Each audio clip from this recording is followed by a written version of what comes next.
Basta kay Sir Rojan, ibang klase. Let's go!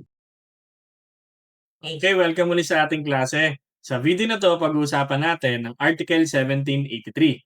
Dito sa article na to, dinidiscuss ang tungkol sa particular partnership. Ano nga bang meron sa partnership na ito at anong mga objects ang pwedeng ibigay or contribute sa isang particular partnership? Ano-ano nga ba? Ready ka na? Sige, start tayo. Let's go! Ayan, sige, basahin muna natin. Article 1783.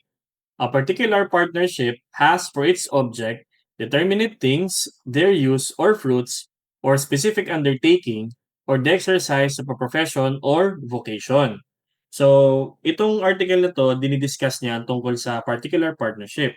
And basically, ito na yung kanyang definition. So, 1783, yan na yung definition ng particular partnership. Okay? So sinasabi diyan, any object naman will do for as long as siya ay isang determinate thing, specific, hindi pwedeng generic, dapat ay kung marami man siyang object or marami siyang property, kaya kailangan defined or certain or malinaw kung alin yung properties na i-contribute niya. Otherwise, hindi malalaman kung alin yun, dapat banggitin niya specific kung ano yung object na i-contribute niya sa mga properties niya. Okay? And then, ang universal partnership kasi, mula doon sa ating discussion, very broad, no? And unlimited yung scope of activities. Kaya naman mas safe ito talagang particular kasi ina-identify talaga ni partner kung ano lang ang gusto niyang i-contribute. And then sinasabi dito, ano daw yung mga objects. Yan, number one, sabi diyan, determinate things.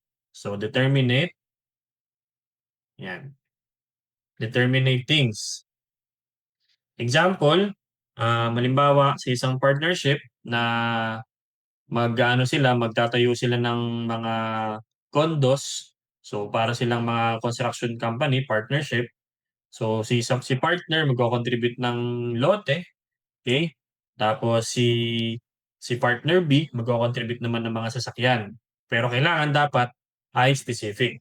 Okay? So, pwedeng parcel of land, pwedeng vehicle or trucks, yan. Puwede rin namang kung anong mga tools ang ginagamit para kailangan nila sa kanilang partnership business, okay? So, basta siya ay specific, for as long as siya ay specific, 'yan. Kung maraming parcel of land, kailangan specific yung lote na iko-contribute. Kung maraming sasakyan, kailangan specific na sasakyan na iko-contribute, okay? Hindi puwedeng, generic. Kung ano lang sinasabi kung alin dun.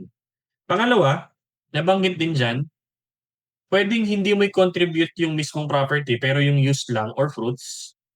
Use or fruits, puwede naman, okey? Halimbawa, sila ay magpapaupa ng ano, engage sila sa pagpapaupa ng sasakyan. So, si partner A, iko-contribute niya yung kanyang mga sasakyan. Halimbawa, lahat yun ng sasakyan ni partner A, yung paggamit lang, pero yung sasakyan kanya pa din, okey? Si B naman gano'n din. So, use of property, 'yan. Yun lang iko-contribute. Pero yung ownership na kay partner, 'yan. Kung iko-contribute yung mismong property, dito na yung papasok sa number one. Pero kung use lang ng property ni partner, number two 'yan. Pangatlo, specific undertaking, okey? Dito naman, 'pag specific undertaking, meron lang silang specific purpose kung bakit sila magfo-form ng partnership, at yun yung iko-contribute nila. Kaya halimbawa, kaya sila nag-partnership kasi magpapatayo sila ng mga apartments. So, yung mga objects na related sa pagpapatayo ng apartment, ayun. So, yun yung iko-contribute nila. Kasi yun yung specific undertaking na gagawin. Pang-apat, exercise of profession. Exercise of profession or vocation. Okay? Ayan. Example, iko-contribute natin ay mga services, yung expertise. Okay? Halimbawa, magtatayo tayo ng auditing firm, law firm, engineering firm, etc. Kung ano man yung i-exercise ninyong profession, yun yung iko-contribute ninyo na skills ninyo, okey? Pero hindi naman limited lang sa mamimili ka diyan, puwedeng lahat i-contribute 'no, depende na yan sa inyong usapan sa particular partnership, okey? And then again, kapag partnership ay universal, hindi nga puwede ang mag-asawa, pero puwede ang, particular partnership. So, husband and wife can enter into a particular partnership, 'yan.